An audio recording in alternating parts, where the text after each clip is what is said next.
Hey guys, welcome back to Pop Culture with Pat. Today we're talking about Birds of Prey and the Fantabulous Emancipation of one Harley Quinn. Man, that is a mouthful. So yeah, guys, last night I got a chance to go see the new Birds of Prey movie, and basically for those who aren't familiar with the plot of this film is Harley Quinn and the Joker, they have broken up. So Harley Quinn, she's trying to discover herself, just kind of stand on her own.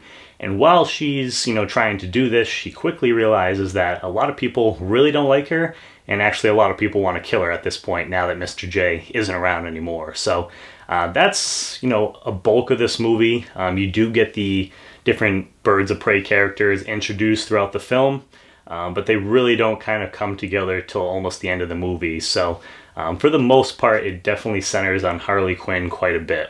Now, this is going to be a spoiler-free review. I'm not going to go into super details or anything like that, so you don't have to worry. But we'll go ahead and start off with the things that I really liked about this film. So, first off, I really liked the opening of this movie, and then Harley Quinn, she does a lot of narrating throughout this film. It's almost in the same vein of Deadpool, so that was something that was pretty cool. I liked, what they did there. It was interesting to kind of get in the mind of like Harley Quinn, and you can see things are kind of bouncing around, and she's like, oh wait, I messed up here. Let me go back. So that I thought was a nice little touch to the film. As far as performances go, so obviously Margot Robbie as Harley Quinn, she's the star of this film. Once again, I thought she was, probably the best part of this movie, like she was for me in the Suicide Squad. She put on a great performance, and it was just really nice to get to see her this time around, be in a rated R movie, because she was, unfiltered. So really kind of able to let that character do a little bit more this time around. So it was definitely, I appreciated the R rating. She was pretty funny throughout the film and just, completely wacky all over the place. I absolutely love that. Other standout characters for me were Junie Smollett-Bell, and I apologize if I'm saying that wrong, but she played Diana Lance, aka Black Canary, and I thought she was definitely, besides Harley Quinn, she was probably my second favorite character. I thought she was a total badass and definitely one of the best incarnations of the Black Canary I feel like that we have seen, on like the big screen so far. So she was really cool, and glad we got to see a decent amount of her. She was probably one of the more like fleshed out characters. And then the other performance that I thought was really good was Ewan McGregor as Black Mask. Now, I'm not super familiar with this character's like comic book history. Have seen him, I believe, on like shows like Gotham and stuff like that. So a couple like iterations.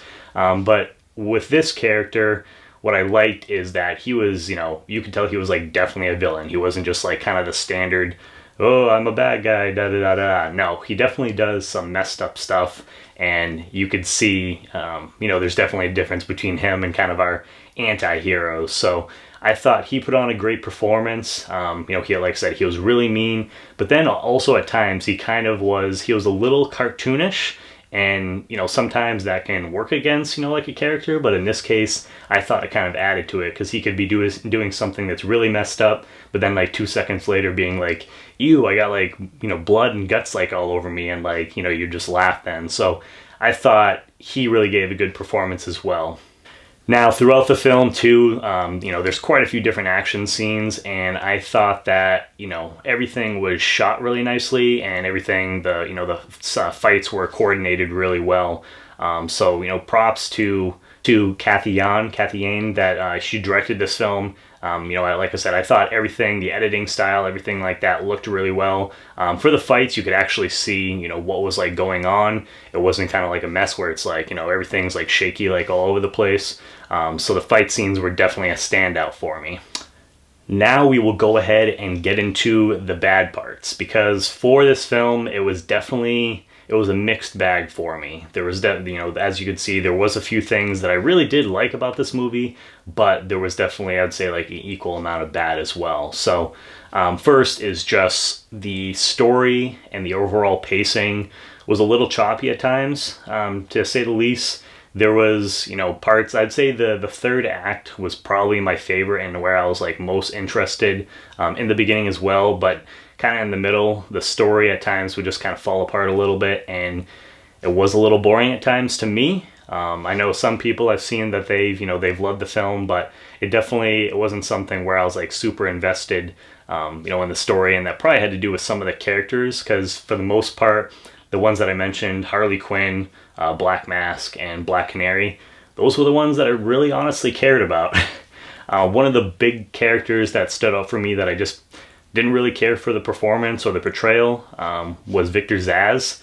And I don't know if it's because, again, I did watch Gotham, and I really liked the guy on there who portrayed Zsasz. So seeing him on the big screen in this film, I just never really got that vibe that this character was, Victor Zsasz, the guy who's this, insanely good shooter.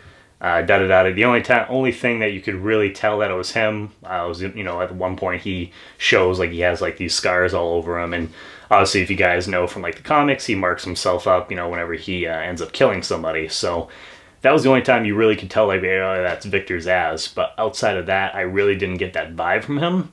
And then even like everybody else, I wasn't like a huge fan of. I know, Huntress, I wasn't like super big fan of hers. Renee Montoya, who was the cop, and then Cassandra Cain, like, they just weren't characters, I guess, that like I felt like were really fleshed out or like stood out in my mind. So that probably played a big part in, why I didn't really care for some aspects on this film, because when those characters I liked weren't on the screen, I just found myself that I didn't care as much. One thing, because actually going into this film, watching some of the trailers and stuff like that, I initially wasn't really that interested in this movie. The trailers honestly really didn't do it for me. I was still going to see it. I do like, Margot Robbie as Harley Quinn, so I still wanted to give it a chance. And then I heard, some of the ratings coming out and saying that, oh, like it actually is getting really good reviews, so that really piqued my interest. But yeah, going into this film, it wasn't something that I was like super, super pumped to see. But as far as, one of the things that I heard was going in was that it was like a really, really violent film. And honestly, I don't know, like watching it, maybe I've seen too many like, violent films, but honestly, I didn't think it was really that violent, to be fair. I feel like with the R rating, there's definitely stuff that they maybe could have pushed a little bit more as far as that, to get that hard R. But I guess that could be just like a small gripe on my part, but I feel like maybe the violence and stuff was just a little overrated at times. There was some nasty stuff, but at times it was like, I've definitely seen a lot worse. And overall, like I said, as far as the Birds of Prey team, you don't really get to see them. I feel like they do come together, naturally, as far as like starting off in the film, you get like the characters kind of introduced like separately, and then they gradually come together and form up as a team at the end of the film.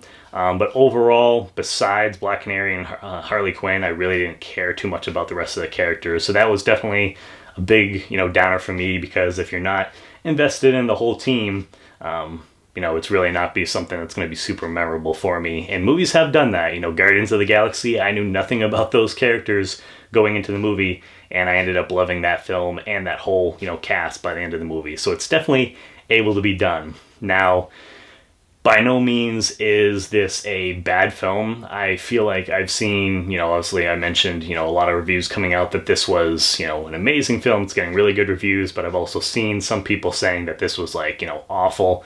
So I don't think it's, a horrible film.